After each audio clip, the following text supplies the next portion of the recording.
Now, about the first person who actually began to write about the Prophet ﷺ as a seerah is actually a book called Seerah Rasulillah sallallahu alaihi wasallam by Abu Bakr Muhammad ibn Ishaq. Abu Bakr Muhammad ibn Ishaq. And he dies in 151. He was from Iraq. He's a Baghdadi. He died in Baghdad. He's buried in Baghdad. He is the first person that actually writes a seerah. And you can see how early that is in terms of, because it's important to remember 151 seems like a lot of time because it's actually about 120 years after the Prophet ﷺ's death, right?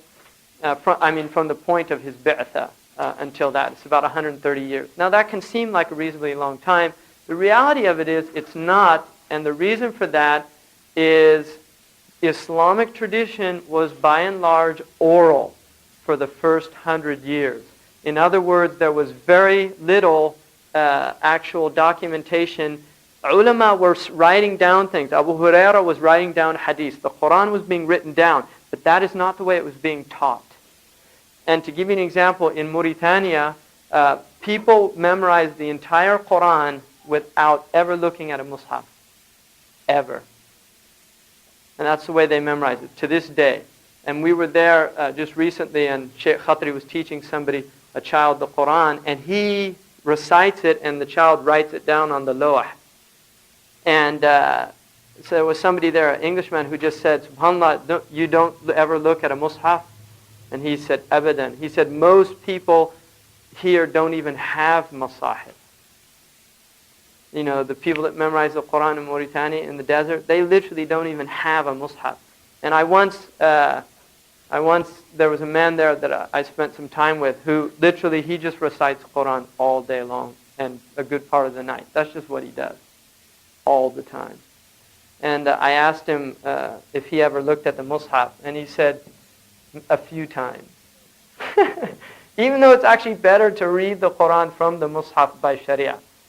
It's actually more virtuous to read it from the mushaf than it is to read it from memory. Unless you're doing qiyam al-layl. But normally, because they're considered the eye and the hand share in the ibadah. But the point being is that the Qur'an is still transmitted, and it's one of the ways of talqeen, which is called talqeen shafawi, which is the oral transmission of the Qur'an. And that's the way it's been transmitted for 1400 years without any mistakes. So for the first 100 years, this is the way seerah was being transmitted, and this is the way hadiths were being transmitted. The sheikh would literally sit and he would tell the story from memory. And if you've been around people that have phenomenal memories, you'll appreciate this. If you haven't, it's a little difficult to relate to that. But I have actually met people that memorize entire books by heart, several books, not just one. And I actually met a man who memorized the entire Qamus and Muhit of Fairuz Abadi, which is about probably about 4,000 or 5,000 pages, small print. And he just memorized it by heart. You know, his name was Da'dud, he's a famous scholar in Mauritania. So he can just, you know, you say a word, and he'll, you know, give you the direct quote from that. And one of the sheikhs, Mohammad al-Khadir, I think it's Mohammad al-Khadir, went to, he was asked by the Basha of Egypt to go to Turkey and to get, because the best copy of the Qamus was in Turkey, and to go and transcribe it for him and do muqabala of it and everything. So after a few months he came back and he said, where's the book? And he said, bring some scribes. And so he brought the scribes and he just dictated the book by heart. He'd just gone there, memorized it, and came back. And another story, Muhammad Salim, I think, who was another Mauritanian, was once in Mali, and two Bambara people started arguing in front of him, and one killed the other. And when the police came, they asked what happened, and he said, I don't know, but bring somebody that knows their language. And so they brought somebody, and he said, and then he just quoted it. He didn't know what it meant. And then he said, and then he said, and he quoted it, he didn't know what it meant, and went back and forth until the man determined what actually had happened. And that's a true story. It's not like a made-up story. So there are people in our tradition, and not just Muslims, I mean non-Muslims, there have been non-Muslims that have these type memories where they can literally just memorize everything that they hear. And I know that there's a woman in Sadika whose husband was Mohammad, I think, who died not that long ago. And Mohammad said that he never heard anything or read anything except that he remembered it, ever. And so there's people that Allah gives that gift to. The early community had that. And so what that meant is that they did not need, they were actually, the person was more reliable than the book. That's what's extraordinary if you think about that. The person was more reliable than the book.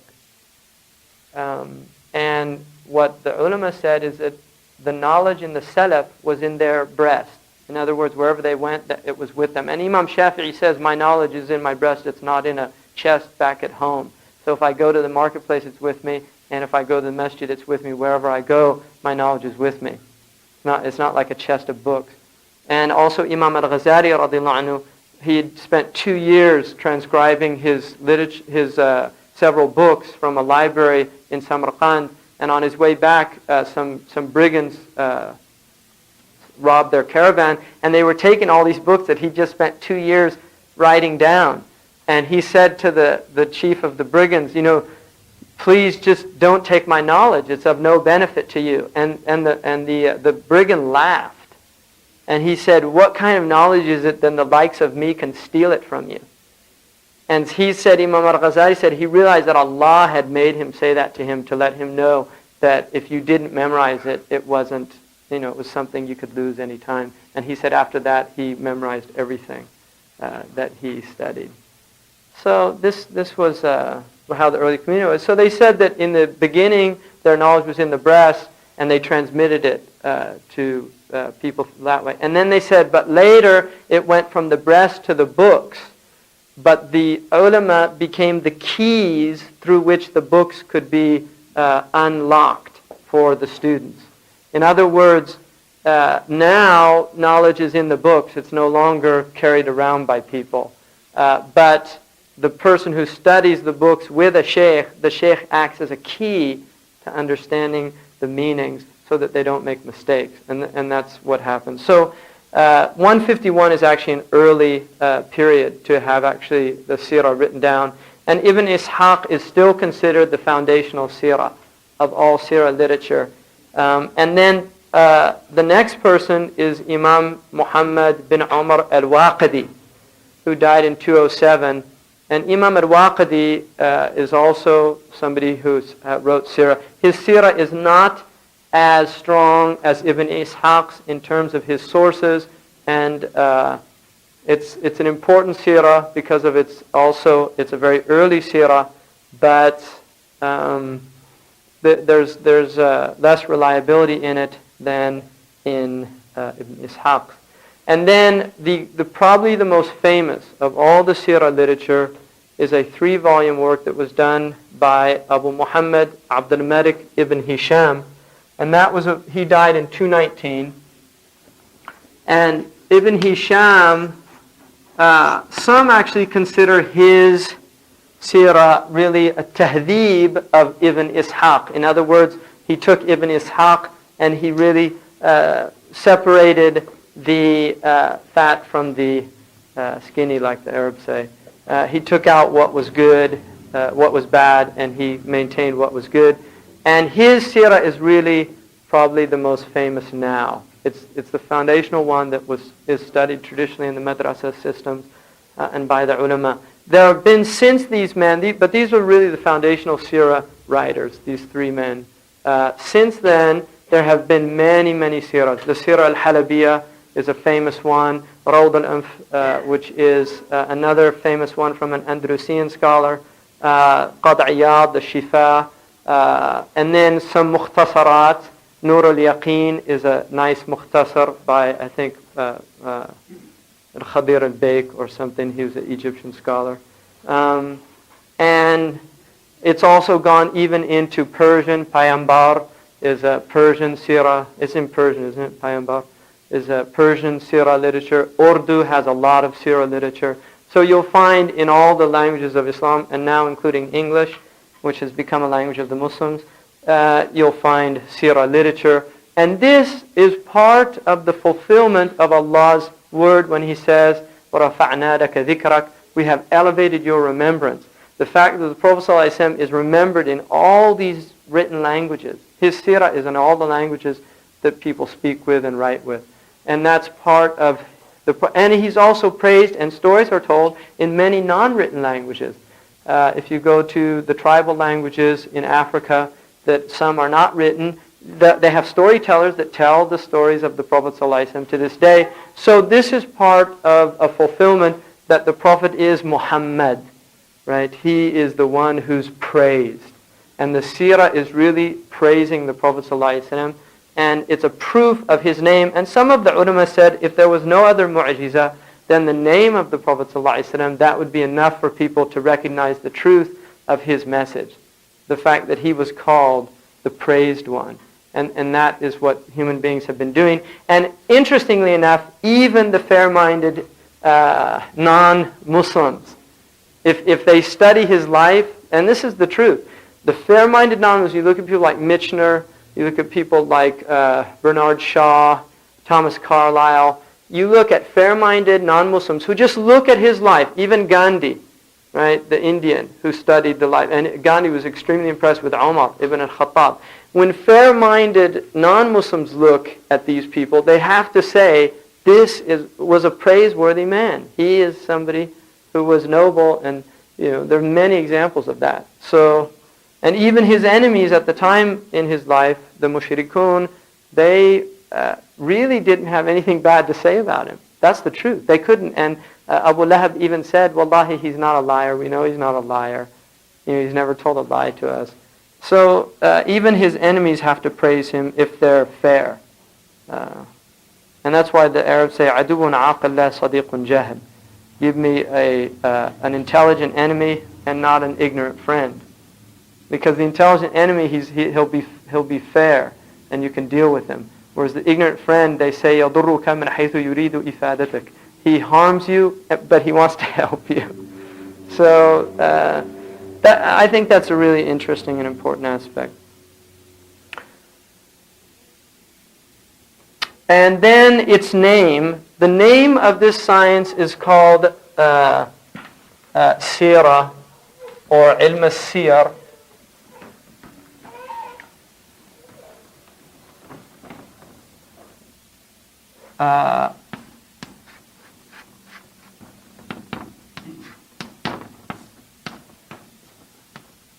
Seerah. It has a ta at the end, Seerah. And then it's also called, there's a branch of it called Maghazi.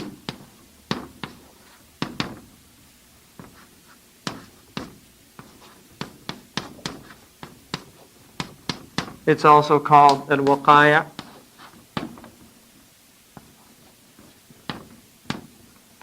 Ilm al-Waqaya'. It's called Ash-Shama'il, if it relates to his outward or his inward character, which is why he calls it Shama'il, Imam Tirmidhi. So it has these different names. These are all names that it's given. Seerah, and the plural is Siyar.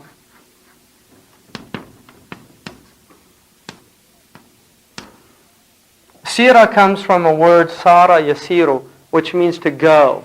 And Seerah is a hay'ah. It's ismu hay'ah. It's the way you go.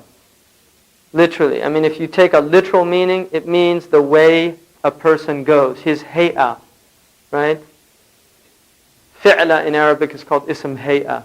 That pattern. Seerah is ism hay'ah. It means the way in which somebody goes. Sara yasiru sayran. If you say siratan, siratuhu is the way his sayr is, the way his going is.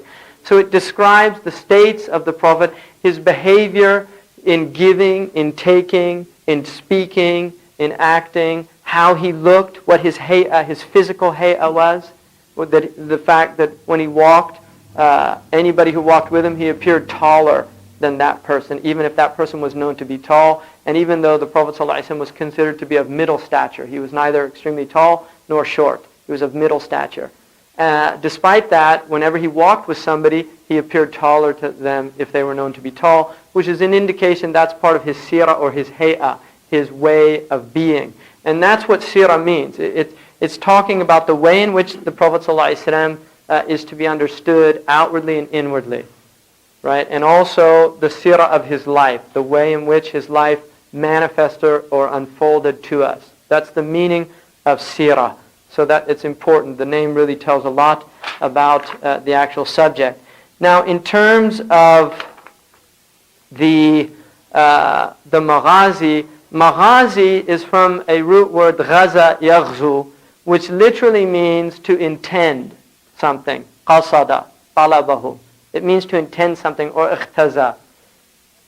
So if I say ghazawtul fawza, I intended to succeed. And it comes to mean, one of the derived meanings is to fight somebody.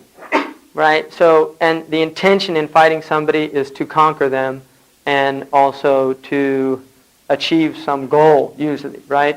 War is politics by other means, like Clausewitz says, right?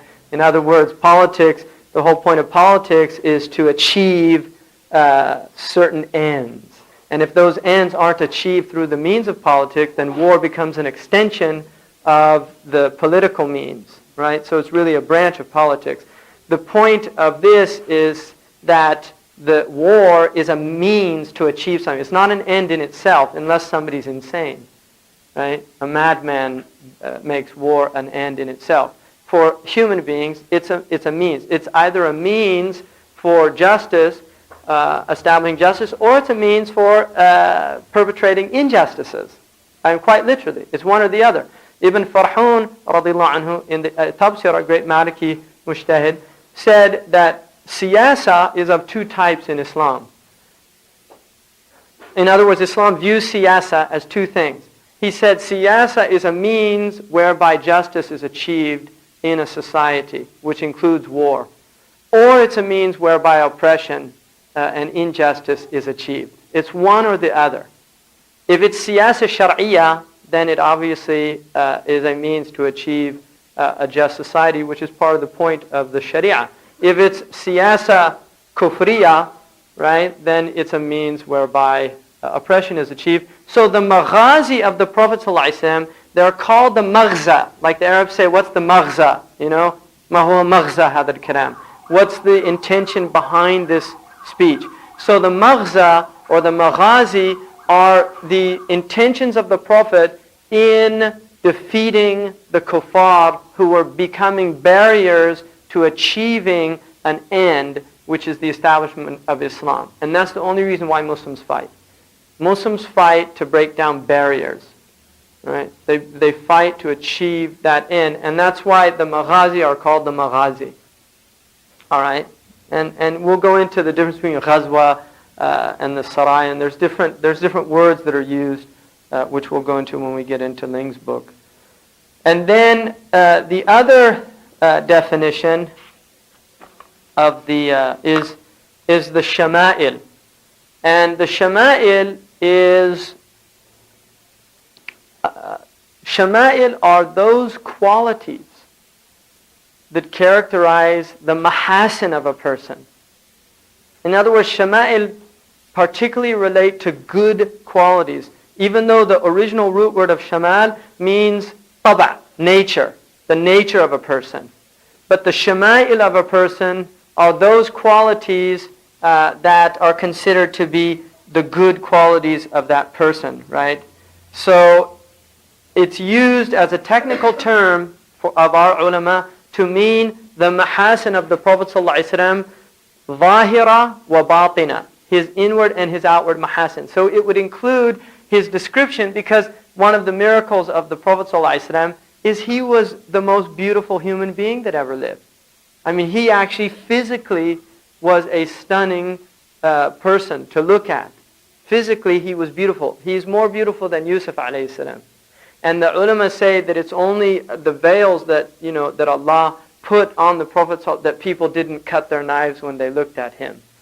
In other words, his light was so intense that people had to be limited in how much they could actually see of him, or else they would just they wouldn't be able to contain themselves.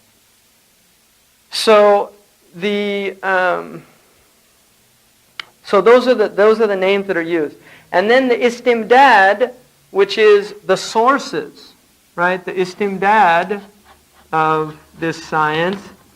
Istimdadahu, the sources are those akhbar or athar and ahadith, narrations, traditions that relate to the subject matter itself, preferably like Imam Hafiz al-Iraqi, the famous muhaddith from Iraq, said they should really be sound. It's better to transmit sound, but the other ulama preferred to take, because all of it was good. Now you do find some things that are absolutely incorrect. For instance, the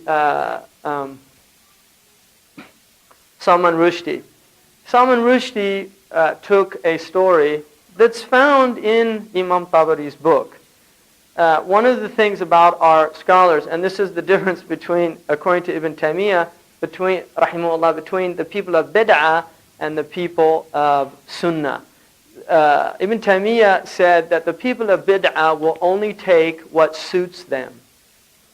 Whereas the people of sunnah, they transmit what goes against them and what is for them, because they want the rida of Allah. They don't want just a partisan, position that supports them, right? So what will happen in the literature, and another person, Fatima Mirnisi, I don't like to mention names, but it's important to warn people about certain people, and that's part of nasiha. Fatima Mirnisi is somebody who also does that. She goes into the book. Some people say she doesn't do it. I mean, I know some Moroccan scholars that actually don't think she's capable of doing it, and she actually has people that research for her. But her books have been published, interesting enough, by Berkeley, right? So, I mean, why is it? It's amazing if a Muslim woman in the Arab world wants to make a lot of money right now, unfortunately. I mean, I shouldn't even be saying this, give people bad ideas. But all she has to do is attack Islam and tell horrible stories about her childhood, whether true or false, and write a book about it, whether she can write or not, like that Bangladeshi writer who can't even write. And that was one of the unfortunate. I mean, Salman Rushdie is a writer. He's won the Booker Award, and I mean, he is a capable writer. Whereas that woman, Nusrat, or whatever her name was, she couldn't even write, and they realized it when they translated her books. They were disasters, right? But all you have to do is speak against Islam as a woman now, and you can get a publishing contract right away. I mean, you just go down to University of Berkeley. And I'm interested in writing about the patriarchal tyrannies of Islamic tradition, and they'll sign you up right away. You don't have to have any degrees or anything, just that you're a Muslim that was born in a Muslim household or something like that. So the point being is that what Rushdie did, he studied Islamic history at Cambridge. It's an Orientalist hotbed of Orientalism. And one of the things that was obviously introduced to him was the history of Imam Tabari, which is in English. And in there it mentions about these verses in which, according to the tradition, the Prophet ﷺ actually gave concession to the mushrikeen in Mecca by recognizing Lat wa Uzza wa Manat. And then later, according to the tradition, said that Shaitan had actually tricked him and that it wasn't the case. And so those ayahs were removed from the Qur'an. Our ulama, Qadi Abu Bakr, Ibn al-Arabi says it's a completely fabricated narration and has no foundation. But there's an example where something got into the Seerah literature and now has been used by the enemies of Islam, whereas traditionally it was left in the books because Imam Tabari was an imam and he did record it, and the fact that he recorded it is noteworthy in and of itself. So that's just an example of what can happen with Seerah literature. So The other thing is it's also related to the Qur'an and the Hadith, because Badr is extensively mentioned in the Qur'an, Uhud is extensively mentioned in the Qur'an, things about the Prophet ﷺ, events that take place are in the Qur'an and need clarification through the Seerah. For instance, the Zainab, when the Prophet married Zainab and the people came and ate, and everybody left except for 3, and the Prophet ﷺ wanted them to leave because it was his wedding night, but he was too, out of his generosity, he didn't tell them, please leave. He stayed with them, and then he left, and Zainab sat with him. It was before the separation. And then he came back, and they were still there. And so the ayahs came down telling people, if you eat with the Prophet, then when you finish eating, just leave. So that's an example where, verses in the Qur'an are explained through the Seerah literature. And there are many, many other examples of that. And that's related to asbab al-nuzul, the reasons why things are revealed. And obviously the Sunnah is a strong part of the Seerah's sources, and the akhbar of the Salaf, the early community. In terms of its hukam, Shaykh Ibn Hamdun radiallahu anhu says, the hukam really, ظاهره الندب, although one could say it's a fard kifaya in terms of maintaining an understanding of the Prophet. Really it's mandub to study the Seerah for us as common Muslims. And the nadab comes from the fact that whoever studies the Seerah literature will come to understand more fully Allah's word, وَإِنَّكَ لَعَلَى خُلُقٍ عَظِيمٍ. You are on a vast self-form, you're on a vast ethos, you're on a vast ethical nature. That the more you study the Seerah of the Prophet, the more you realize that. And also because it is an obligation to love the Prophet ﷺ by Sharia. It is called shartu sihha lil iman. In other words, your iman is actually not sound if you don't love the Prophet ﷺ. It is a condition of iman that you love the Prophet ﷺ. And from that point of view, you could even say that there's a fard there, because if you don't know somebody, it's hard to really love them. You have to come, it's a famous line in this culture, I love you, and they say, you don't even know me, right? How can you love me, right? In other words, you really don't love a person until you come to know them, and then you can say fully, you could really tell them, I love you, because it's based on knowledge. And so loving the Prophet is based on knowing him, and knowing him is based on studying his seerah. It is also a shart, so it's a shart, everybody knows shart is a condition. It's a condition of the soundness of iman to love the Prophet. It's a condition of the perfection of iman to love the Prophet more than anybody, including your own self. So your iman is not complete until the Prophet ﷺ is more beloved to you than everything in creation, with the exception of Allah subhanahu wa ta'ala. Right? In other words, you actually love the Prophet more than your own self. And the famous story in which the Sayyidina Umar said, Ya Rasulullah, inni uhibbuka akthara min kulli shay'in ma siwa nafsi allati bayna jambayya. I love you more than everything other than my own self, between my two sides. And the Prophet ﷺ said, Ya Umar, لا يؤمن أحدكم حتى يحبني أكثر من والديه ومن بنيه ومن ماله ومن نفسه التي بين جنبيه. None of you loves me truly until he loves me more than his parents, than his wealth, than his children, and even his own self between his two sides. O kama qala sallallahu alayhi wa sallam. And Omar immediately said, Ya Rasulullah, I love you more than my nafs, even that's between my two sides. And the Prophet ﷺ said, Al-ana ya Omar. Now your iman is complete. So that's important in really coming to love the Prophet ﷺ, is recognizing that our iman is not complete until we love the Prophet.